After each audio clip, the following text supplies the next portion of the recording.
जहां किसान तकलीफ और परेशानी में है, वहीं सबसे ज्यादा अगर संकट किसी चीज पर आया तो वो नौकरी पर आया है, रोजगार पे आया है। जब सरकार का बजट मैं पढ़ता हूं तो जो स्कीम्स लाई जा रही हैं उसमें, क्या ये स्कीम नौजवान को पक्की नौकरी दिलाएगी? क्या इन स्कीम से 5,000 रुपए देकर के आप नौजवान का भविष्य बनाना चाहते हैं? आप क्या दे रहे हैं आप? और मुझे तो ये लगता है कि जो वर्क फोर्स आप बना रहे हैं ट्रेनिंग देकर के सरकार के पैसे से, अंतोगत्वा इनको भी एक्सप्लॉइट वही लोग करेंगे, उद्योगपति। आखिरकार जब इतनी टेक्निकल, इतनी ट्रेन फोर्स होगी तो आप ये मुझे बताइए कि उसके भविष्य क्या होगा। अगर इतने बड़े पैमाने पे आप ट्रेनिंग करा रहे हो, सरकार का बजट उसमें खर्च हो रहा है, तो सभापति महोदय उनका भविष्य क्या होगा 5 साल के बाद? और जो अग्निवीर वाली नौकरी है सभापति महोदय, कोई भी नौजवान जो फौज के लिए तैयारी करता है वो कभी स्वीकार नहीं कर सकता। जब पहली बार ये स्कीम आई थी अग्निवीर, उस समय बड़े बड़े उद्योगपतियों से ट्वीट कराया गया था कि अग्निवीर से अच्छी कोई योजना नहीं है, इनको हम नौकरी दे देंगे, हम अपने यहां रख लेंगे।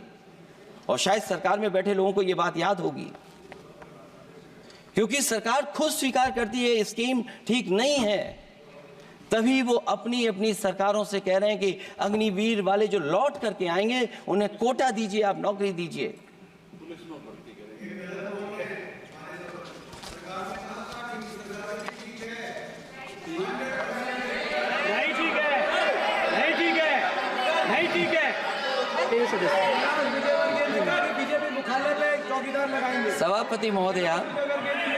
सभापति महोदय मैं बैठ जाता हूं, आप खड़े होकर के कह दीजिए अग्निवीर व्यवस्था अच्छी है।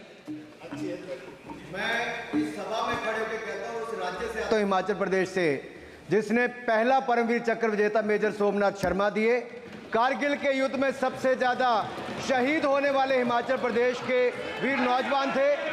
4 परमवीर चक्र विजेता हुए, उसमें से 2 कैप्टन विक्रम बत्रा और सूबेदार संजय कुमार हिमाचल प्रदेश से हुए। और मैं कहता हूं, जी हां, जो लंबे समय से मांग थी 1 रैंक 1 पेंशन की किसी सरकार ने पूरी नहीं की, वो नरेंद्र मोदी जी की सरकार ने यहां पर पूरी की है। और मैं एक बात और कहता हूं, अखिलेश यादव जी सुन ले, अग्निवीर में 100% एम्प्लॉयमेंट की गारंटी है और रहेगी। माननीय सदा साहब अपनी बात। सभापति महोदय, जो मैंने बहुत छोटा सवाल पूछा था, मैं दूसरी बात कहता हूं, अगर ये जो बात आप कह रहे हो, तो आपको जरूरत क्यों पड़ रही कि आपको उत्तर प्रदेश में और प्रदेशों में कोटा देना पड़ रहा है 10%? सभापति महोदय, सभापति महोदय, सभापति महोदय, बैठिए। सभापति महोदय, जहां तक परमवीर, रुक जाइए,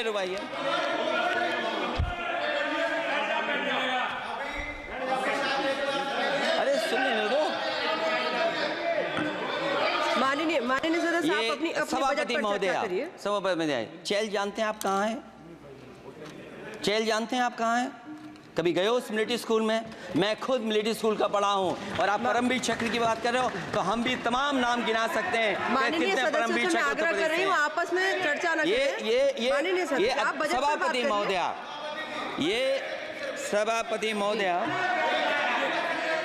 जी 1 मिनट से भी कम, मैं 1 मिनट से भी कम मैं आपके सामने कहना चाहता हूं, ये तो केवल मिलिट्री स्कूल गए हैं। मैं आज भी टेरिटोरियल आर्मी के 124 रेजिमेंट में कैप्टन के रैंक पे अपनी सेवाएं दे रहा हूं। अखिलेश जी केवल ज्ञान मत बांटिए, राहुल गांधी जी के साथ बैठकर अब वहां बुलाने का झूठ बोलने की आपको आदत पड़ गई। प्लीज बैठिए, प्लीज। माननीय सदस्य से मैं आग्रह कर रही हूं, आप अपनी बजट पर चर्चा करें। सभापति महोदय, आपका समय पूरा हो गया है, मैं प्लीज कंप्लीट करिए। सभापति महोदय, मैं इसलिए नहीं कह रहा, मैं क्या बात कहना चाहता हूँ, शायद मंत्री जी नहीं रहे इसलिए तकलीफ परेशानी ज्यादा है। और आप